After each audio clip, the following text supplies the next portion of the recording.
यह कहानी एक छोटे से गांव की है जहां एक संयुक्त परिवार रहता था जिसमें सास बहू और बेटा रहते थे। इस परिवार की सास बहुत लालची और स्वार्थी थी। उसकी लालच के कारण घर में हमेशा परेशानी और अशांति रहती थी। इस कहानी के 3 मुख्य पात्र हैं। सासू माँ, जिनका नाम ललिता है। ललिता एक लालची और स्वार्थी महिला है जो हमेशा अपने फायदे के बारे में सोचती है। इस कहानी की दूसरी और लाचार बहू, जिसका नाम इंदु है। इंदु एकदम शांत और सहनशील महिला है जो सास के अत्याचार सहने के बावजूद परिवार को एकजुट रखने की कोशिश करती है। कहानी का तीसरा और आखिरी पात्र है राकेश, जो ललिता का बेटा और इंदु की पति है। राकेश एक मेहनती और आज्ञाकारी बेटा जो अपनी माँ की सभी बातें मानता है और माँ का सम्मान करता है और जो अपनी पत्नी से बहुत प्यार भी करता है। एक दिन सुबह सुबह जब इंदु रसोई घर में काम कर रही थी, तभी उसकी सासू माँ उसे फटकार लगाने रसोई घर में आती है। इंदु, तुमने आज फिर से सब्जी में ज्यादा मसाला डाल दिया था। तुमसे तो कुछ भी ठीक से नहीं होता। माँ जी, मैंने वही किया जैसा आपने कहा था। अगर गलती हुई है तो मुझे माफ कर दीजिए। हर बार माफी मांगकर तुम अपने सारे पाप छिपा लेती हो। लगता है तुम चाहती हो कि इस घर में कुछ भी ठीक से ना चले। तुम्हारी वजह से घर का बजट बिगड़ रहा है। तुम जानबूझकर तेल मसाले इस्तेमाल करती हो ताकि मेरा सारा पैसा खत्म हो जाए। नहीं माँ जी, ऐसा कुछ नहीं है। मैं हमेशा घर के खर्चे का ध्यान रखती हूँ। हाँ, बहुत अच्छा ध्यान रखती हो तुम, लेकिन देखना, मैं तुम्हारी यह चालें अच्छे से जानती हूँ। मुझे तुमसे सब कुछ बचाना होगा, वरना एक दिन तुम सब बेच खाओगी। बेचारी इंदु चुपचाप अपनी सास के ताने सुन लेती है और फिर से अपने काम में लग जाती है। उसी शाम राकेश काम से घर लौटता है और इंदु को उदास देखता है। इंदु, क्या हुआ? तुम इतनी परेशान क्यों दिख रही हो? कुछ नहीं जी, बस थोड़ा थक गई हूँ। नहीं, कुछ तो हुआ है। सच्ची सच्ची बताओ, क्या हुआ है? कुछ नहीं जी, पता नहीं क्यों, पर माँ जी को मुझसे फिर से कोई शिकायत हो गई है। माँ तो ऐसी ही है। तुम दिल छोटा मत करो, मैं माँ से बात करूंगा। हर बार बात करने से कुछ नहीं बदलता जी। वह हमेशा मुझ पर शक करती है, हमेशा मुझे गलत समझती है। पता नहीं क्यों, उनको लगता है मैं हमेशा फिजूल खर्च करती हूँ। हमको पता है इंदु, लेकिन माँ को बदलना इतना आसान नहीं है। तुम थोड़ा सब्र रखो, मैं बात करता हूँ माँ से। कब तक जी मैं किया करूँ, समझ में नहीं आ रहा है। आखिर मेरी गलती ही क्या है? राकेश इंदु को अपनी बातों से दिलासा देता है और इंदु राकेश की बात मान जाती है। उसी रात राजेश अपनी माँ से मिलने उनके कमरे में जाता है। माँ, क्या मैं अंदर आ जाऊं? हाँ बेटा, आ जाओ। माँ, आपसे एक जरूरी बात करनी थी। हाँ बोलो ना बेटा, क्या बात करनी है? माँ, इंदु बहुत परेशान है। आप उस पर इतना शक क्यों करती? बेटा, तुम मुझे समझाने आए हो या अपनी पत्नी का पक्ष लेने? वो तुम्हें मेरे खिलाफ कर रही है। माँ, ऐसा कुछ नहीं है। इंदु बहुत अच्छी है। वह हमेशा घर के लिए अच्छा ही सोचती है। आप उसे थोड़ा समझने की कोशिश कर। तुम अब मुझे सिखाओगे कि मुझे किसे समझना चाहिए। मैं जानती हूँ वह घर का सारा धन बर्बाद करना चाहती है। तुम उसकी बातों में मत आओ। माँ, ऐसा कुछ नहीं है। आप उसे गलत समझ रही हैं। तुम देखना बेटा, एक दिन यह तुम्हें छोड़कर चली जाएगी और तब तुम्हें मेरी बात समझ आएगी। राजेश अपनी माँ को बहुत समझाने की कोशिश करता है, लेकिन उसकी माँ कोई बात मानने को तैयार नहीं थी। ललिता जब देखती है कि रमेश अपनी बीवी की ज्यादा पक्ष लेने लगा है, तो वह इंदु को किसी तरह फंसाकर राकेश की नजरों में उसे गलत साबित करने का सोचती है। अगले दिन सुबह सुबह ललिता घर की कीमती चीजें छुपाकर इंदु पर चोरी का आरोप लगाने की योजना बनाती है। ललिता इंदु को फंसाने की योजना बनाते हुए अपने आप से कहती हैं, अगर इस घर से इंदु चली जाए तो राकेश पूरा घर मेरे नाम कर देगा। मुझे बस इंदु को किसी तरह बदनाम करना है। ललिता फटाफट घर की कीमती चीजें घर के एक बंद कमरे में छिपा देती हैं। घर की कीमती चीजें छुपाने के बाद ललिता राजेश को बुलाती है। राकेश बेटा, जल्दी आओ। आया माँ, रुको जरा सा। बेटा, घर से कुछ कीमती चीजें गायब है। मैंने बहुत ढूंढा लेकिन कहीं नहीं मिली। क्या घर की चीजें गायब हो गई हैं माँ? बेटा, मैंने बहुत ढूंढा पर कुछ चीजें नहीं मिल रही हैं।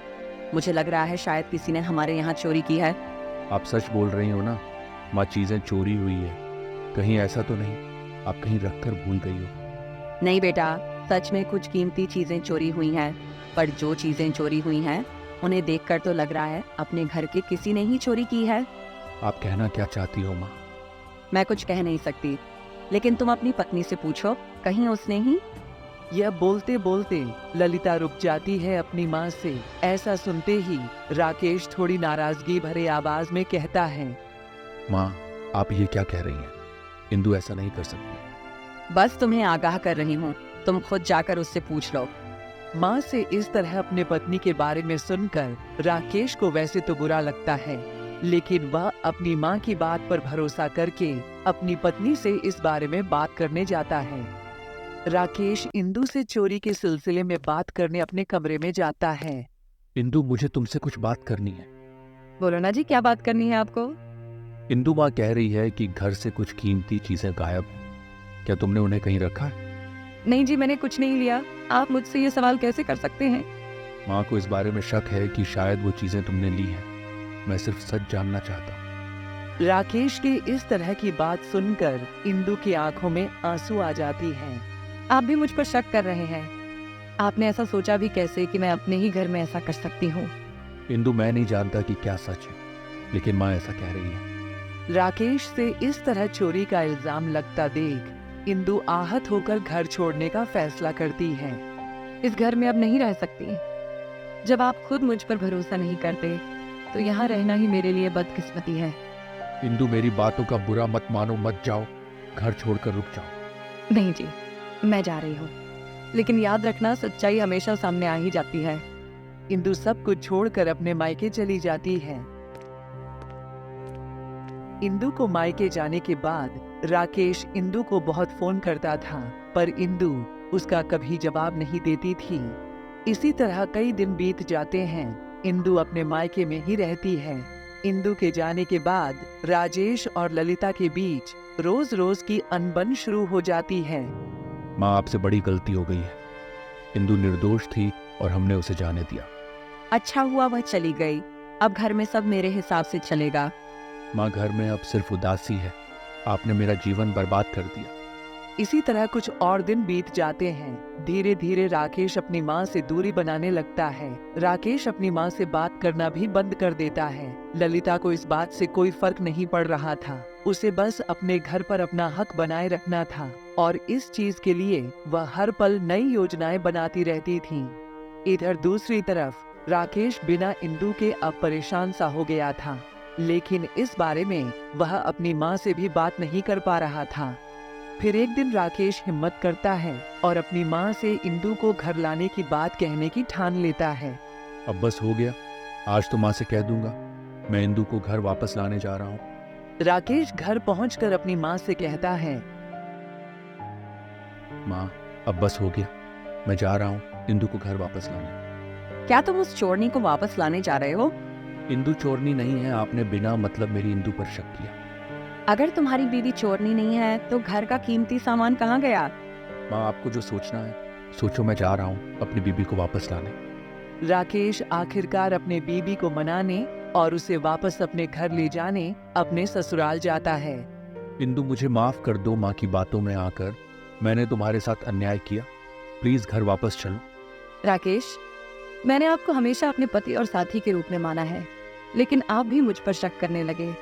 मैं सिर्फ आपके कहने से वापस नहीं लौट सकती। आपको खुद से यह समझना होगा कि सही क्या है और गलत क्या। इंदु, मैंने अपनी गलती मान ली है, मुझे माफ कर दो। तुम्हारे बिना घर सुना सुना हो गया है। इंदु थोड़ी देर सोचती है और राकेश को माफ कर देती है। ठीक है जी, मैं वापस चलूंगी, लेकिन अब मैं किसी भी अन्याय को सहन नहीं करूंगी और मुझ पर लगे चोरी के इल्जाम को मैं गलत साबित करके रहूंगी। ठीक है, तुमको जो सही लगे करना, बस अब तुम घर वापस चलो। इंदु राकेश के साथ अपने घर लौट जाता है। माँ, ओ माँ, देखो तो कौन आया है। राकेश की आवाज लगाने पर भी ललिता जवाब नहीं देती है। ललिता का यह स्वभाव देख इंदु समझ जाती है अब भी कुछ नहीं बदला और उसे अपनी शातिर सांस के और नए नए योजनाओं से सावधान रहना होगा। ललिता को अपनी बहू को देख बिल्कुल प्रसन्नता नहीं हुई। वह अपनी बहू को देख मन ही मन सोचती है, कुछ दिन रह लेने देती हूँ इसे और फिर कोई नई योजना बनाकर इसे फंसा दूंगी। तब जाकर मेरे बेटे को समझ आएगा कौन सही है और कौन गलत। फिर कुछ दिन ऐसे ही बीत जाते हैं। ललिता भी फिलहाल अपनी बहू को फंसाने के लिए कोई नई योजना नहीं बनाती है। फिर एक दिन ललिता सोचती है, चलो अपनी इस बहू को थोड़ा डरा कर रखती हूँ। ललिता इंदु को आवाज लगाती है। इंदु जरा यहाँ आना तो। आ रही हूँ माँ जी।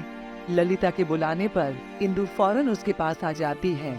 ललिता इंदु को अपनी दोष दिखाने के लिए कड़क आवाज में कहती, अब तुम आ ही गई हो तो मेरी बातें मानकर चलना, वरना तुम जानती हो कि मैं क्या कर सकती हूँ। अपनी सासू माँ से इस तरह की बात सुनकर इंदु भी कड़क आवाज में कहती है, माँ जी, अब मैं चुप नहीं रहूंगी। जो सही है वही करूंगी और जो गलत है उसे सबके सामने लाऊंगी। इंदु से इस तरह का जवाब सुनकर ललिता हैरान हो जाती है और मन ही मन सोचती है, अब समय है कोई योजना बनाकर इसे यहाँ से भगाने की। फिर एक दिन ललिता सोचती है, चलो अब बहुत दिन रह ली मेरी बहू, अब फिर से इसे फंसाने का टाइम आ गया है। ललिता अपने गहनों का डिब्बा उठाकर उसे अपने बंद कमरे में छुपा देती है। लेकिन इंदु इस बार उसे देख लेती है और सावधान हो जाती है। इंदु यह देख फौरन राकेश को फोन करके घर जल्दी आने को बोलती है।